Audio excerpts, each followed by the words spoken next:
The following program presents principles designed to promote good health. It should not take the place of personal professional care. Viewers should always consult their qualified health practitioner before considering alternative treatment.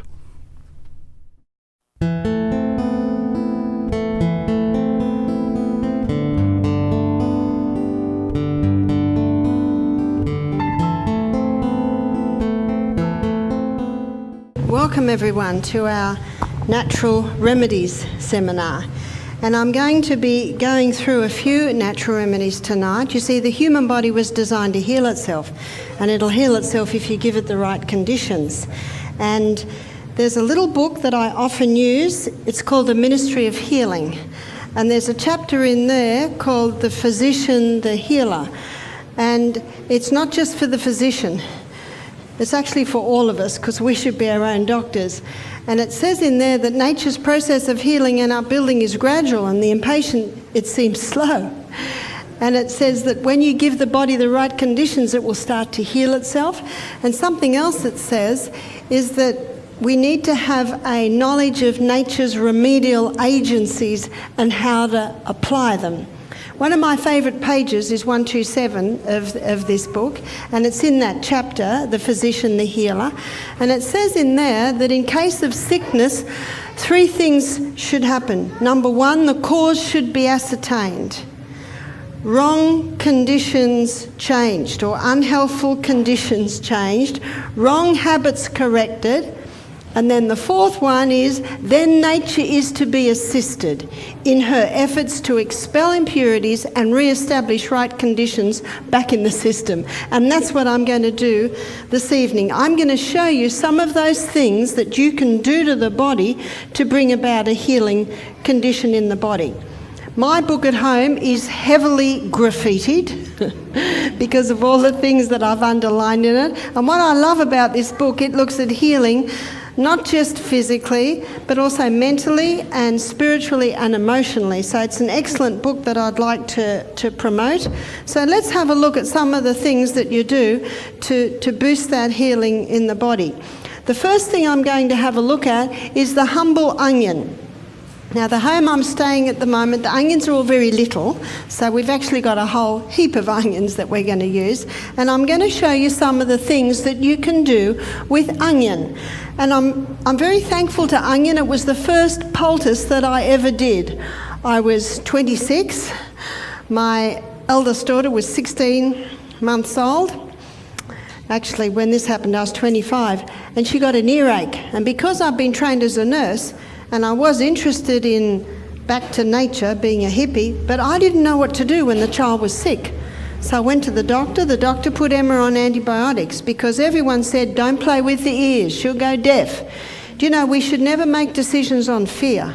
We should make decisions on fact. So, of course, I thought, I don't want my child to go deaf, so I went to the doctor who put the child on antibiotics because he said she had an ear infection.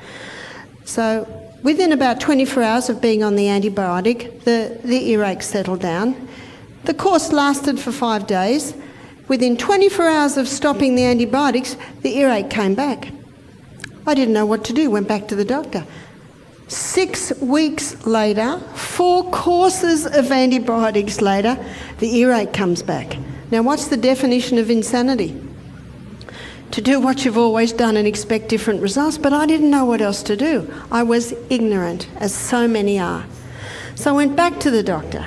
He's writing the 5th course of antibiotics, and I was really challenged.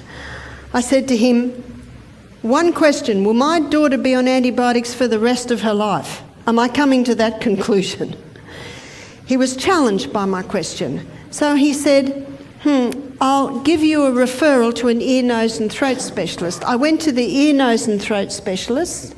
He looked in Emma's ears. He looked in Emma's mouth. He said, the child's teething. Give her these drops to keep the eustachian tubes clear. That was it. You see, our eustachian tubes are tubes that connect our eyes, our nose, our mouth, our ear. I have since learned that wheat and dairy and refined sugar are three of the main causes of earaches in children. Let's fast forward. 2 years later, child number 2 is about the same age. Child number 2 gets an earache. I do not go to the doctor. I went to the old lady next door. I was about 26 by now, and she was 86. I said, "What did your mother do when you had an earache?" She said, "Mum would steam up an onion on the stove." So I went home, I steamed up an onion in the stove. When it was all soft, I wrapped it in a cloth, I put it on James' ear. James fell asleep. James slept for 2 hours. What does that tell you? He's not in pain. James woke up happy. All day I'm following him around. I can't believe it. I can't believe it. 4 courses of antibiotics, 6 weeks, and a 2-hour onion poultice. No wonder that experience set me on the path of natural remedies. So it's with great joy I show you how to make an onion poultice. So you steam an onion on the stove and you steam it like this. It's got to have that little core there, which will hold it all together. Now steam it or dry bake it. If you boil it, some of the healing properties will go into the water. So steam it or dry bake it. And when it is soft, you cut it in half. And you cut it in half so that you're looking at the rings. And what you can do when you've cut it in half, remember this is hot and boiling, squeeze some of the juice into a teaspoon.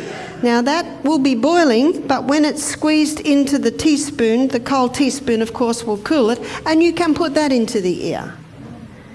And then you will wrap this up. And you can wrap it up with a tea towel, or a hand towel, a cloth, or maybe even a chucks. Now most onions are a bit bigger than this. Usually I would do an onion that would fit your ear. And so you wrap it up until you can bear that temperature. And then that surface area there, you would put straight on the ear. And then you cover it with a piece of plastic. What did they do before plastic? A square of wool, and you're in New Zealand, the land of sheep. You can certainly use a square of wool. And then you might put a beanie on. Do you call those beanies, those little woolen hats? Or you might bandage it on, or sometimes the person might lay down with that into the pillow. You see that? But if you can keep it warm, you keep it on. So as long as you can keep it warm, you keep it on.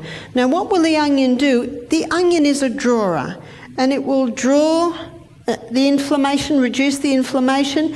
It'll break down any pussy areas, and that can be taken away through the bloodstream. Sometimes it will do just that. It will reduce the swelling, and that will be taken away through the bloodstream, or sometimes the ear will make a hole and the pus will come out through there. Don't worry if that happens, because if the body makes a hole in the ear, it'll easily heal. And how else does the pus get out? Now if someone pokes a sharp instrument and makes a hole in your eardrum, you're in trouble. But if the body does it, the body knows what to do. You just got to give it the right conditions. How do you know what the right conditions are?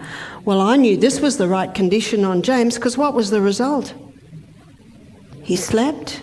He was in no more pain. See that there's some of your signs. The body will speak to you. So a cooked onion on the ear is one of the best things for earaches. How long do you need to keep it on? Well, as long as it takes. When it gets cold, take it off. If the earache returns in a few hours, put it back on again. You just keep doing it until the body says enough. In fact, one of our workers, she wore an onion poultice for a week. Every day to come back, so every day she'd go back on. Who are you listening to? The body. And she would get relief. The body's going, that's what I want. After 7 days, no more earache came back. Sometimes we don't know why. This lady eats and lives really well. Maybe something was just coming out from her childhood, or maybe she had a gluten and a dairy intolerance then, and maybe she had a lot of earaches then. You know, sometimes we don't know why. But the body knows why, and it will tell you if this is the right thing to do. Now I'm going to look at there's one other area for cooked onion, and that is on a boil. And with a boil, let's say that knuckle is a boil, you steam it, and of course you don't put the boiling onion right on. You let it cool. It'll cool quite quickly, and when you can cope with it, you put it on, and you put a bit of plastic on and bandage it on. And you might leave it overnight. You might leave it all day. You can leave it for a while, and that onion will draw the waste into itself, and when you take it off, everything comes out. It's drawn it all into that area, so it brings relief, because what you've got the heat, which will bring everything to it, and you've also got the drawing, healing properties of the onion. So they're the two places that you can use cooked onion. Now we're going to have a look at raw onion.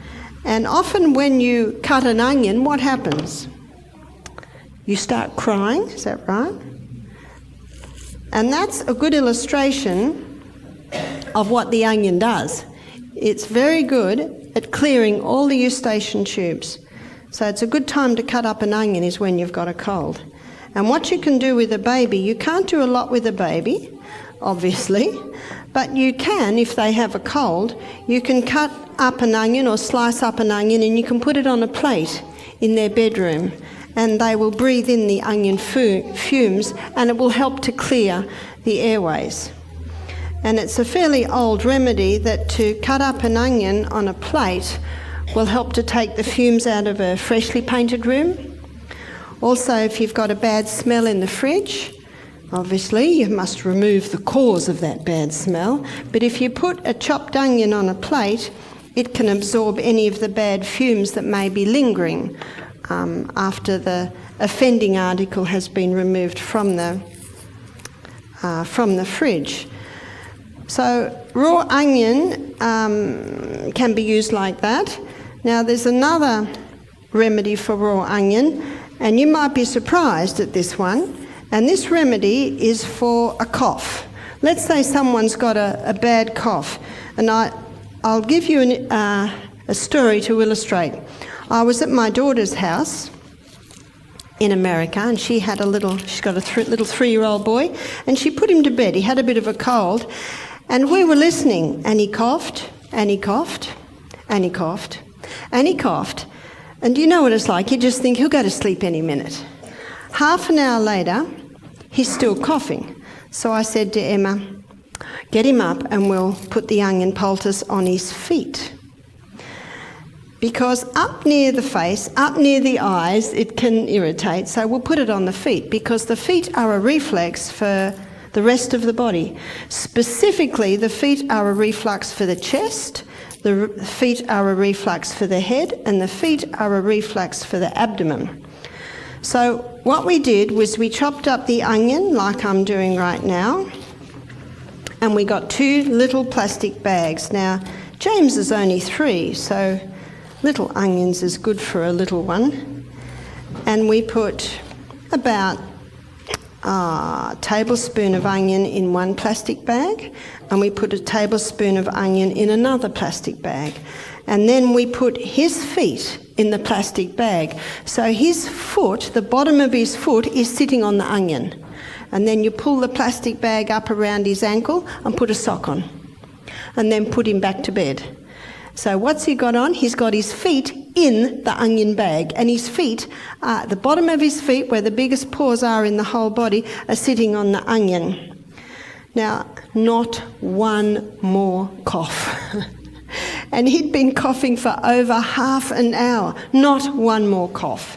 Now, I know you're going to be keen to try this one, and it is so simple. Does the onion burn the bottom of the feet? No, it doesn't. And he slept with that on all night, and there was not one cough for the rest of the night. So it's an amazing treatment, so simple and yet so powerful. I had a lady ring me. She was about to be admitted to hospital with pneumonia. She's 23. She said, I don't want to go to hospital. I was admitted a month ago. I was put on strong antibiotics that made me so sick, and it didn't really help. She said, so pneumonia is a pretty bad situation. So I said, come, we'll do what we can. We had a program on, so it was convenient. And I said to her, just a little tip on your way. She had a 5-hour drive. I said, cut up an onion, put half in one plastic bag, half in the other bag. Now, sorry, she didn't have to drive with the onion on her feet. Her boyfriend was driving. And I said, put your feet in those plastic bags and put a sock on. Well, she thought that was pretty strange, but she was willing to do anything. When she got to our health retreat, she was just smiling. She said, I'm in awe. She said, she said, it lessened my tightness. She said, it seemed to open my bronchioles. This is on the feet. Very simple treatment. Now, she was with us. When she came to us, she was on Ventolin, she was on cortisone drugs, and she was on anti-inflammatories. And we did some hot and cold water fomentations on her lungs, her chest. We'll tell you about that one in a minute. And we put onion on her feet every night, and we got her inhaling peppermint oil. And within the 3rd day, she was off all her medication. She started to walk up the hills with all the other guests, and she had just finished her nursing. And that was a year ago. She's now been 6 months a naturopathic student. She said, I know where I'm going now. So she'll be an excellent naturopath. Now what I'm going to do now is make onion syrup. Now this is one of the best cough syrups that you can make. And it is so easy and everyone loves it, especially when the children aren't used to sugar, which my children weren't. I've put a layer of chopped onion in a jar, and now I'm going to put approximately a teaspoon of honey. This must be good honey, it's very thick. And you know the best honey is thick honey. So that's about a teaspoon of honey. Now another layer of onion. Another teaspoon of honey.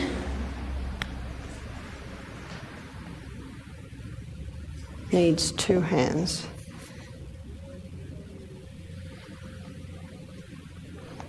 Now by the end of this evening, a syrup should have formed. Can you see what I'm doing there? Now I'm putting another layer of onion. Now, because I don't want to spend another 5 minutes peeling and chopping another onion, this is all I'm going to do, but you certainly can fill your jar. So we'll put an extra dose up on, we'll put maybe 2 teaspoons of honey on the top. And I'm glad we've got this thick honey, because all honey should be like that. Do you know a lot of honey has got glucose syrup in it, which is just sugar water. So whenever honey is thin and runny in the winter, get worried. It's got sugar in it. And my children used to put honey on their porridge, and you know they dig it out like candied honey, but as soon as it goes in the porridge it melts. So can you see that? It's a great illustration because the honey's quite dark. Now that honey's just sitting there with the onion, but in about an hour you'll see a syrup formed. Now this is a cough mixture, and if someone's got a bad cough, they can have a teaspoon of that 3 times a day, or a child could have a half a teaspoon 3 times a day. So if your child's coughing very badly, give them a teaspoon of onion syrup, chop up the onion in 2 plastic bags, wrap it on their feet and put them to bed. They should and you should have a nice sleep that night. So that's another thing that you can do with the onion, is the onion syrup. Now a member of the onion family is garlic. And garlic is a very powerful antibiotic, but if you want to use it as an antibiotic, you should take 4 cloves a day. That's quite strong. So here's a clove of garlic, and how you can take it when a person's got a bad cold is as a flu bomb. So I'm going to write the recipe for flu bomb up here.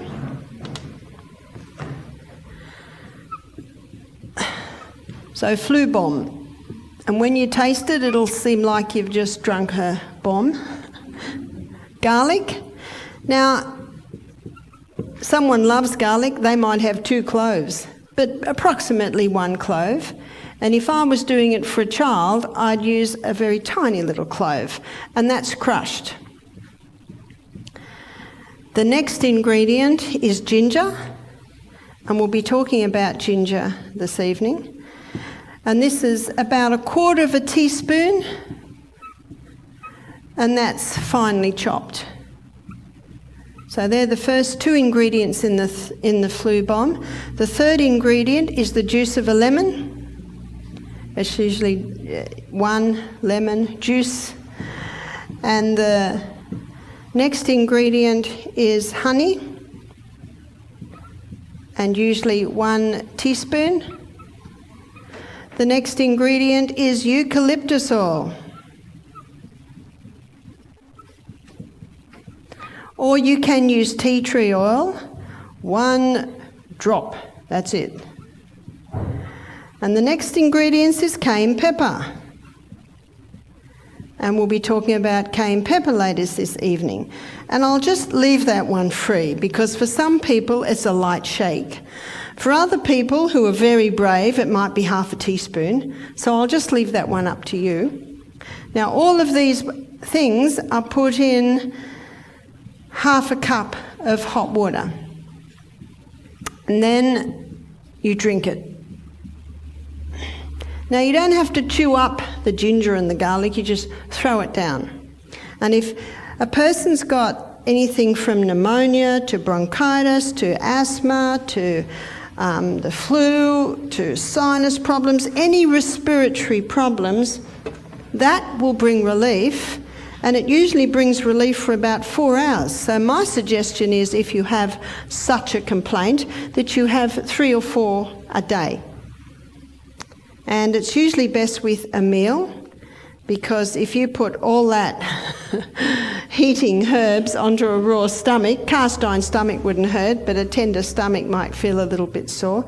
So you might have that before you have a nice big bowl of hot steaming soup, which is very nice, a thick soup when you've got a cold. So that's the flu bomb. Now you can't give a flu bomb to a baby, can you? So what can you do when a baby's got a cold? When a baby's got a cold, you can wrap the garlic on the bottom of their feet. And how you do this is you finely slice the garlic. Now, when my children were little, we lived in a place called Dora Creek, and our yard backed onto a swamp, and my children used to get a lot of chest colds. So I was always doing little things to them. Do you know, we moved from Dora Creek and there were no more chest colds. So you do have to look at why, if a child's continually getting a cold. It might be an allergy to a food, or it might be living in a damp house. You know, mould is a terrible cause for respiratory problems. So can you see what I've done here? I've put the 2 fine slices of garlic on the cloth. And then I put the piece of cloth over it, because I don't want that garlic on the baby or the child's feet, because it will cause a blister. Onion will not, but garlic will. But if you put that cloth between the garlic and the baby or the child's feet, it will not blister the feet. And then let's pretend that this hand is the child's foot. Then you just bind this cloth around the foot, so the garlic's on the bottom of the foot, and then you put their sock or their little bootie on, and you can leave it there all night. Within about 4 minutes, you'll smell the garlic on the baby's breath. Again, biggest pores in the whole of the body and on the soles of the feet. So you can often use the soles of the feet to get medicines into the body. Now, my little son James, well, he's 38 now, and he's certainly not little anymore. But he particularly used to get chest colds. So I would put this on his feet in the morning, put the sock on and put his shoes and socks on, and he'd run off to play. And every step he takes, what's happening? He's pressing that garlic in. And little by little, when you slice it, it allows the garlic juice to go in little by little. If you were to crush it, too much juice would come out. That's when the blister could could form on the soles of the feet. And if a blister does form, it's not a big deal. It'll heal. You just can't put any more garlic on till the blister is healed. Now, at the end of the day, when I gave James a bath, I would take his shoes and socks off and take this little bandage off, and the garlic looked like dried out bits of yellow leather. There was no more juice in it. Now, the body knows what to do. In Psalm 104, verse 14, the Bible says, God gave herbs for the service of man. So you put garlic on the bottom of a child's feet, the garlic juice and the actives will get into the blood, and the body knows straight where to send it, where there is a need. That's the beauty of herbs. They work with the needs of the human body. Science calls it synergism. Now we're going to have a look at ginger. Ginger is one of the best anti-inflammatory herbs that we have. Probably on equal to it, especially internally, would be turmeric. And earlier in the week I talked about taking high-dose turmeric, say capsules, as an anti-inflammatory if someone has inflammation in the body. And we've had some great results with that. But what I want to show you tonight is how you can use the fresh ginger. Now, you can use the fresh ginger internally and externally. Internally, you can grate it on a very fine grater, and then you put it in a little teapot, pour boiling water with it, and it makes a delicious ginger tea. Now, that ginger tea can be given to someone regularly if they do have inflammation. I guess the beauty of taking the turmeric capsules, you can get really high dose at once. You can also give it to a person if they're cold. Now, when I was in Bali a couple of years ago, whenever you have a massage, they always give you a cup of ginger tea straight after the massage. By the taste of it, it's got a little bit of sugar in it as well, and I don't advise that. I actually think that it doesn't need sugar because it's such a sweet bitter is the ginger. Now, so internally it can be used to warm up the body, it can be used to reduce inflammation, and it can also be used to settle the stomach. If someone has nausea, upset stomach, you give them a ginger tea and it will relieve their nausea. It can be great if a woman's having morning sickness, but you might all like to know this very important point. Morning sickness is a magnesium deficiency. And some women suffer for months and months. So all they need to do is get magnesium. Take even 4 doses a day. So morning sickness is a magnesium deficiency. Meanwhile, waiting for the magnesium to kick in, which should kick in fairly quickly, you can give them some ginger tea to relieve the nausea. So that's how you can use it internally, and you can use it externally. Now, where ginger is particularly helpful is in joint inflammation. Now, in a minute, we're going to look at another vegetable that you can use for tissue inflammation, but this is specifically joint inflammation. So this will be, say, a sore lower back. It can be arthritic pain. It can be arthritic pain or gout pain. It can be used for any inflammation in the joint area. And how you make it is you would get a cloth, or you can get a chucks, and what I do is I fold over Glad wrap a few times, and then I put that down and put the cloth on that, and then you grate it. I don't peel it. If it's dirty, you'll need to wash it, and then you grate it on a fine grater, and this is also a great way to do the ginger tea. One of my favourite recipes for breakfast, which I might have about once a week, is scrambled tofu. And I crumble up the tofu, and I've got a grater that's got a handle and then a really little grater handle, and I just put it over the saucepan and I grate the ginger and the garlic straight in. I put some turmeric, oil, salt and herbs, and it's delicious. So of course you can use ginger in all your cooking. It's great in your legume dishes. I know that Indian cooking use it a lot in their dals, and it can also help with the digestion of the legumes. But as I showed you earlier in the week, most people don't rinse their legumes enough. You've just got to remember that the water you cook the legumes in is dirty water, and that has to be washed away. So I'm just getting this grated ginger out of my grater.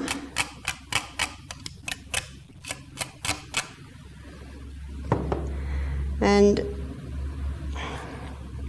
I'll hold this up so you can see. So there's my grated ginger. So on such a fine grater, it's like a pulp, and you can spread it out. So you spread it out. Now I'm just saying, let's say this is for a sore lower back, and a lot of people have sore lower backs. And what we have to do is we have to listen to our body. If you're doing something and your back's a little bit sore, you've got to stop. Many backs get sore because people keep doing things when the body says stop. And a lot of people don't lift things with their thighs. You should never lift with your back. You should lift with your thighs. So if your back is straight and your knees are bent, you will lift with your thighs. So you've got to look after those backs.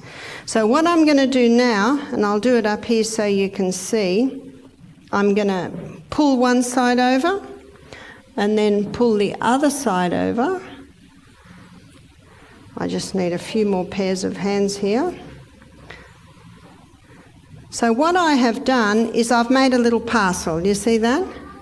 And the area that only has one layer is the area that's going to go on the sore knee or the sore elbow or the sore wrist or the sore back.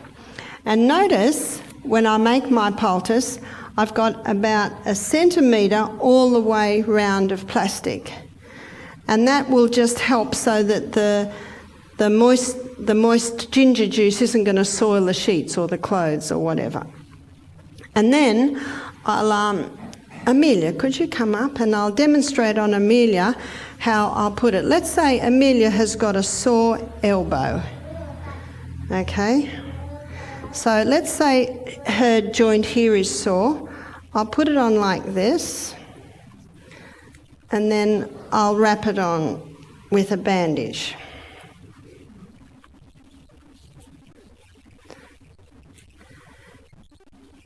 Now what will happen is if there's inflammation in that joint, now you make sure you don't have it too tight to strangle the limb, and you also don't have it too loose so that it'll fall off. It's very important that you take a lot of effort to make sure that poultice is well covered with the plastic and it's bandaged on properly, because there's no fun bandages falling off, poultices getting all through the bed. There's no fun at all. So let's say Amelia's got a sore elbow. Maybe it's bursitis, maybe it's tennis elbow. Medicine's found lots of names for sore elbows, but mostly they're inflammation. Now what you can do is you can tape that on with a bit of tape, or you might have a safety pin or those things, and that'll clip the bandage together. Now what I always do with poultices, I always ask God to bless poultices. So I'm going to give you an illustration of what I'll usually do, especially if this is a guest, and sometimes we have guests who have no belief in God. But it's very important to ask God to bless your poultice. So I'll say, do you mind if I pray for your poultice? And they usually, oh yes, they don't mind at all, see? Oh, see? And I'll say, dear Father in heaven, thank you so much for Amelia, for her elbow. Please bless this ginger poultice in Jesus' name. Amen. Do you know, I found people love you praying for them. Now, if there is inflammation in that joint, the skin is going to get very, very hot. It appears that the ginger pulls out the inflammation from the joint to the skin. And some guests have said to me, Barbara, my skin is burning. And I say, can you handle it? Because if you can handle it, thank you. If you can handle it, just keep it on all night. And some people, especially if they have arthritis, the heat feels very, very nice.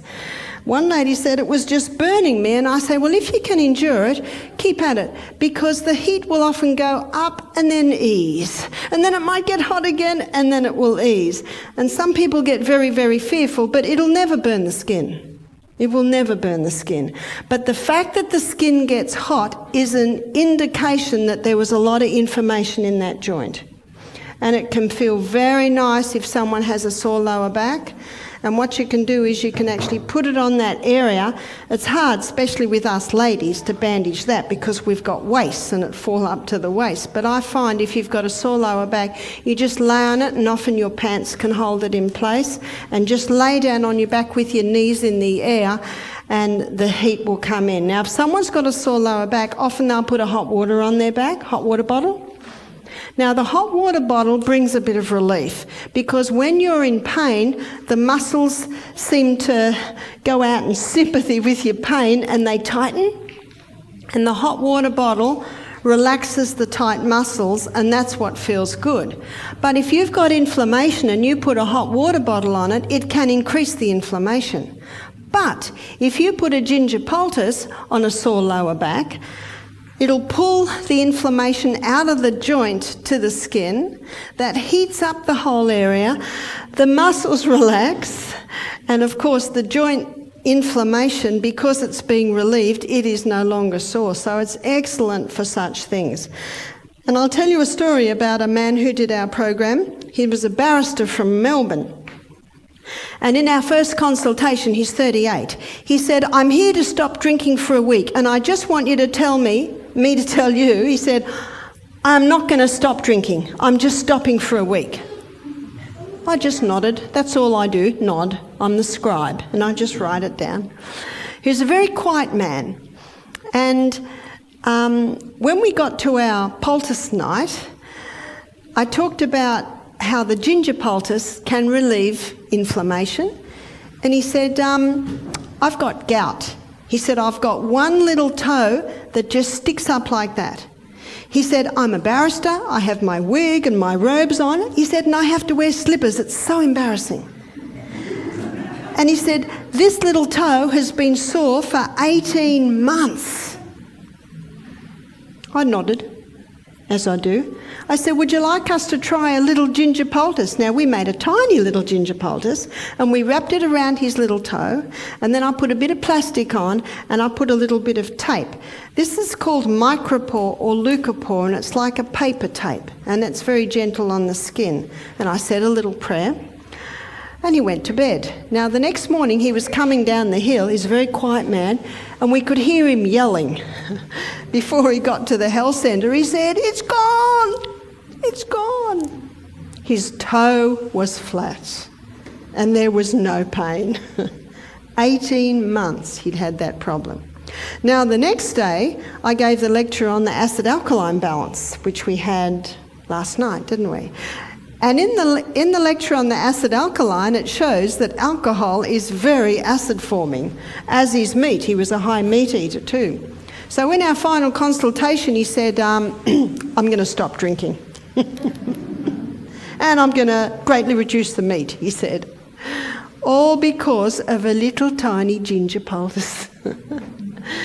He had relief. He was so excited. So the ginger is great, remember, for joint inflammation. That's the best place to do it. Now, for tissue inflammation, potato, the humble potato. Now, the potato is very good at reducing tissue inflammation. So this would be something like a swollen infected finger. It would be something like a swollen ankle. And sometimes you might have a swollen knee and you'll think, well, do I do potato or do I do ginger? Well, do one for a few hours, take it off and do another one for a few hours. Your body will tell you what is best, because sometimes you don't know whether it's joint or tissue inflammation. And what you do is you just grate that potato. We've got a tiny little potato, but that's usually all you need, because if you do too much, it becomes too wet, and there's nothing worse than leaking poultices. And the lady of the house will not be happy if there's potato juice on her sheets, because it's not easy to get out. In fact, our laundry lady has asked us, please don't do any more poultices at night in the health retreat, because the sheets were getting a bit stained.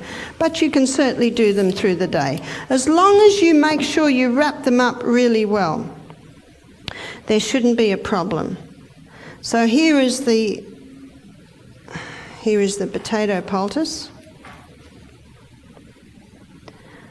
And this would be a good size for a knee, say a sore knee, sprained ankle, like that.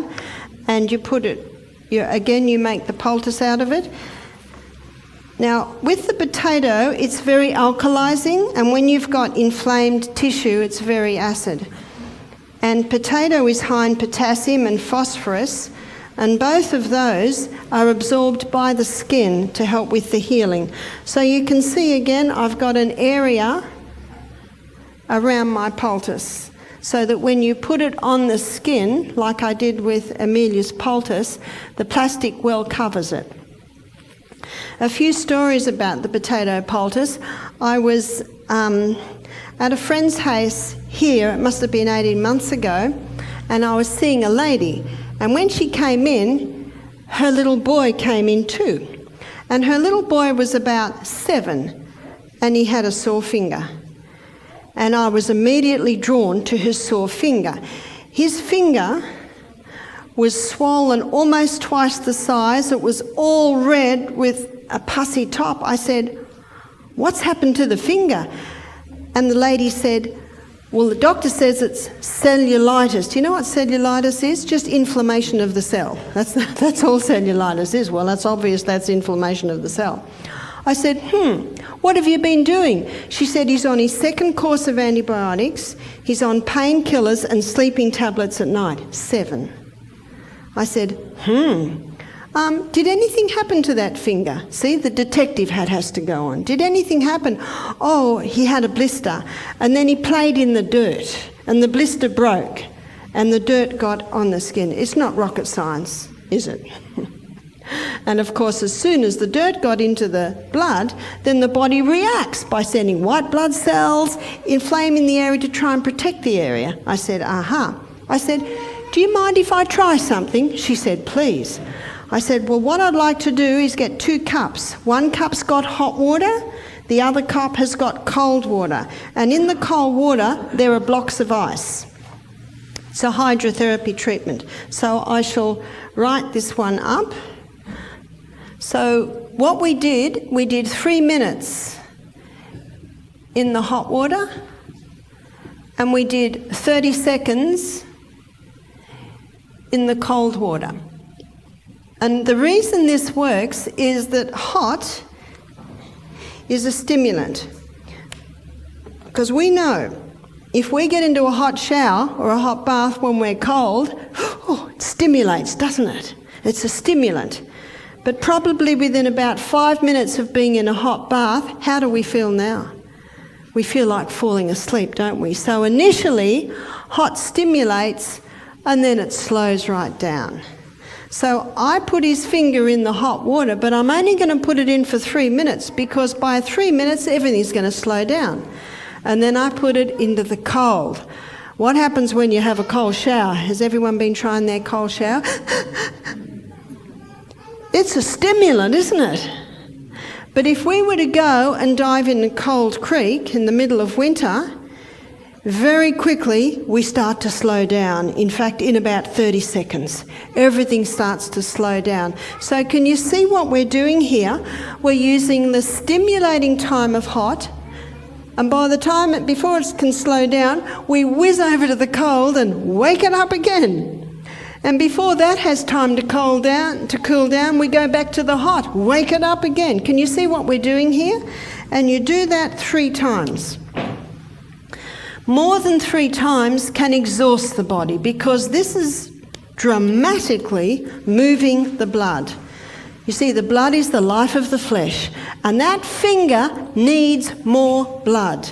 And that wound In that wound, the blood had tended to sit and pool. So bringing fresh blood in drives the stagnant blood out, and when the fresh blood comes in, it's got oxygen, it's got nutrients, it's got water, it's got white blood cells, everything that finger needs to heal.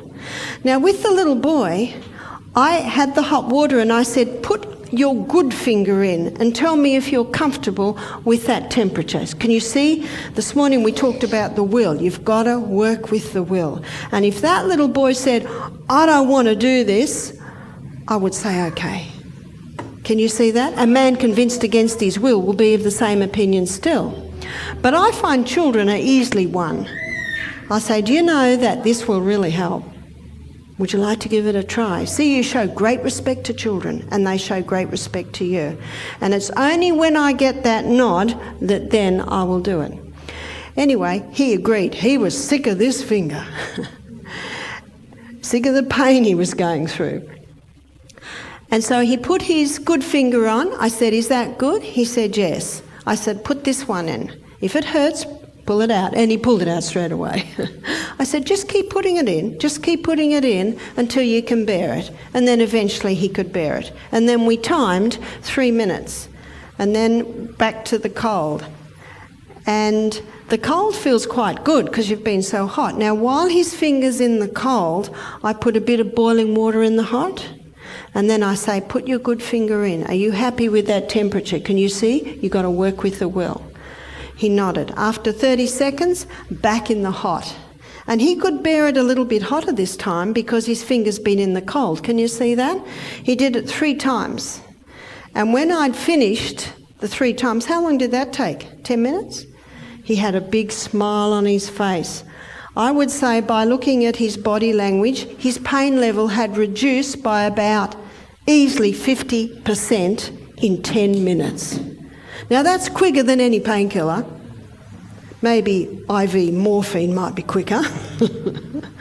Isn't that amazing? Brought incredible relief. In fact, hydrotherapy has been used for centuries. And in the area of pain relief, there is no equal to it. And then I put a grated potato poultice on his, because he had a lot of tissue inflammation around there. And when he left, he just had a smile on his face. The mother said, what'll I do now? I said, well, you can do that every 2 hours if he has discomfort. But I think it was something like 11 o'clock in the morning. I said, maybe do it again about 2 and maybe do it again before he goes to bed. And every time you do it, put a fresh potato poultice on, because that potato is going to start drawing out the waste and you want that thrown away. She said that when they got home, the little boy said, can we do that again? Why did the little boy say that? He had experienced it. And the mother, I think we got feedback that the mother, I think it was the next day. Yeah, my friend is here. I think it was the next day, wasn't it? She said that all the stuff came out.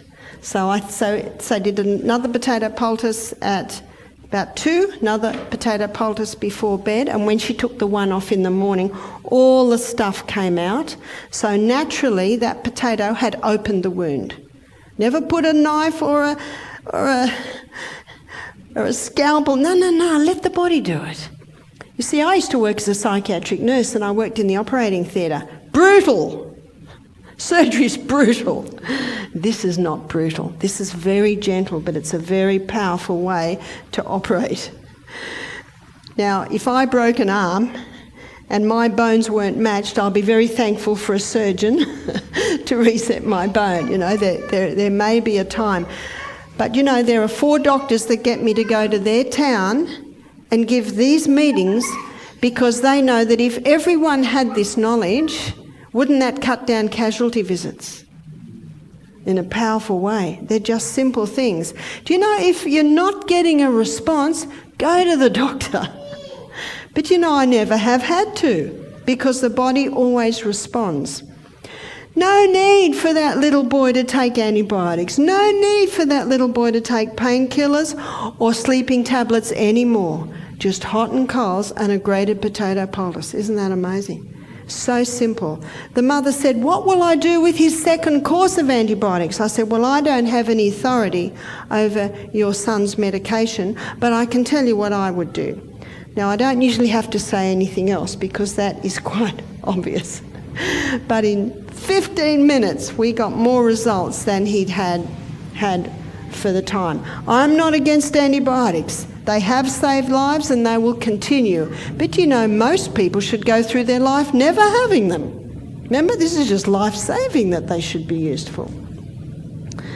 So the humble potato. I have a couple more stories because it's such the humble potato is a powerful thing. When I was living in the rainforest many years ago, when my children were little, we had a guy living on the property who was a real hippie. He was sickling the grass with a sickle, you know, the old-fashioned sickle, and he was doing it barefoot. What's going to happen next? And it went right into the back of his heel. I heard about it, and then I didn't hear anything for a few days. And one of the guys said, have you seen Chris? He's in his caravan, that's where he lived. The foot's swollen up twice the size and there's this red line coming right up his leg, almost to the groin. And he was lying in bed smoking marijuana, waiting for nature to heal. Nature will heal if you give it the right conditions. I said, bring him up. And I did hot and colds. I couldn't do the hot very hot. And when I put someone's foot in, I usually put my hand there and dip it in and I watch their face. You can tell very clearly by their face if they're handling it. And if they can't handle it, just cool it down a bit because you know that after the first cold dip, they can handle the hot a little bit more. And so I did hot and colds 3 times. That brought his pain levels down again by about 50%. And then I did the biggest grated potato poultice I've ever done over his whole foot. You see, he had an internal wound and it had sealed on the outside. Now that is a perfect environment for tetanus. Do you know it's horses that carry tetanus? And we had horses in the paddock, and tetanus can only get a hold in the body if you've got an internal wound that is healed on the outside and not on the inside. It's got to heal from the inside out. I said, come back in 2 hours. He could limp now. Before he couldn't even walk. He came back in 2 hours. He was limping. I did the hot and colds again. I did the grated potato again. But when I took that poultice off, the wound had opened. And that's what you want. You want that wound to remain open until it heals from the inside out. I think I did it again before he went to bed. And then in the morning, and by the way, every time he came back, the red line's going down, down, down. Now, if that foot didn't go down, and if that red line didn't go down, we would have turned straight to hospital. But it did. It did. And that's why I say, try this. If you're getting results, what's the body saying? Yes. What's the results? The results is reduction in swelling. Results are reduction in pain. So you're looking for the body's response. The next day, the foot was almost back to normal. The red line was almost gone. He said, what'll I do now? I said, just keep an eye on it. You're probably all right now. But if the red line creeps up, we just go back to more. I said, that wound must keep open. Keep an eye on it. So I just let him deal with it. I said, if you need more help, I'm here. I wonder how long he had. Maybe another week. Because he had the perfect environment for tetanus. My little grandson, he trod on a rusty nail. He's 3. Went through the crock, right up into his foot. He'd been playing in dirt all day, so he's covered in dirt. When they brought him to me, my daughter-in-law, he was covered in dirt. What's the first thing you do? Bath. It's just basic common sense. I put him in a bath, and that calmed him down too. And then I got a grated potato poultice about this big, wrapped it on the bottom of his foot, bandaged it, put a sock on, and put his little Crocs on. And that's it. Of course, said a prayer over it. That night, my son William, he did another grated potato poultice after his evening bath. William said to me, he only did it at night. Through the day there was no swelling, there was no pain, so he left it, and at night he did the potato poultice. After the third night, William came to me and he said, "Mum, look at this poultice." And it was the poultice that he'd had on all night. On top of the poultice, there were little shavings of fluorescent blue metal. The grated potato poultice had pulled the metal out of his foot and cleaned the metal up. It's pretty amazing, isn't it? And they didn't do it again. That's it. Did he have a tetanus shot? No, he didn't. There is no need, because his foot was given the conditions required for healing. And those tetanus shots sometimes can be quite nasty.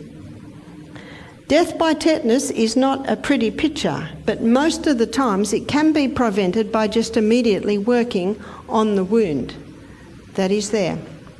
One more story of grated potato poultice. My girlfriend Lindy rang me. This is when we all had our babies together, and I could hear her little boy Louis screaming in the background, and I said, "What's the matter with Louis? He's 10 months old." She said, "I don't know, but his little penis is swollen twice the size and he's screaming. You know, sometimes you don't know why.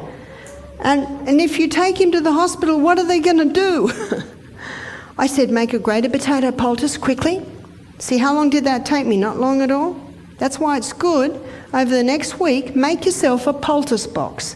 Buy a plastic box, call it poultice box, and get your little squares and your little graters and all your bits and pieces, so if there's a crisis, it's just there. And you'll be very thankful. So she put this on his scrotum, then put his nappy on, and she said he stopped crying in about 5 minutes. You see, whenever you've got swollen, painful tissue, the cool grated potato poultice is very soothing, and that immediately starts to cool the area. Little Louis slept for a couple of hours. She said she kept going in. She wanted to know if he was all right, because he was finally sleeping. Poor little chap was probably exhausted too. When he woke up, she quickly changed his nappy and everything was back to normal. Now, sometimes you don't know why. He's a little crawling baby. My girlfriend was a hippie. Maybe he was crawling in the grass. Maybe a grass seed got there. Maybe an ant bit the area. It's hard to know. But no matter what the problem, if ever you see swelling in the tissue, you put the grated potato on. And for joint, you put the ginger poultice on. My son James, he works out, you know, and he was working out too much a few years ago and his whole arm swelled up. So he remembered what Mum used to do, and he put a grated potato poultice over his whole arm and bandaged it up. In the morning it was all back to normal except for the joint there. Looks like that little one will do well with onion on the feet tonight, hey? And we'll give her a dose of this soon. Can you see the syrups forming? The syrup's already forming. Usually within 24 hours it's all done and you strain it. Let's go back to James and his swollen elbow. He went to the doctor and the doctor said, "That's bursitis." What's bursitis? Just inflammation of the bursa, which is the fluid around the joint. He said, "Take this antibiotic." James stood up and said, "I've never taken an antibiotic in my life and I'm not about to start." And he left the surgery. Do you think the doctors ever heard that? He certainly didn't need an antibiotic for that. And you know, there's a big push today to get doctors to stop prescribing so many, because when people really need it, they're not working. So James rang up Mum, and Mum said, "Put the ginger on." So he put the ginger on. He said it got very, very hot, but he put it on one night, reduced down half. Put it on the next night, and by morning it was all the inflammation had gone. Very simple things, and yet powerful. Now, if you don't regularly use ginger, you can freeze ginger just like that. And you can just grate it frozen. So I know that if you have ginger in the fridge and you don't use it, it can mould. So that's a good tip to know, that you can freeze it.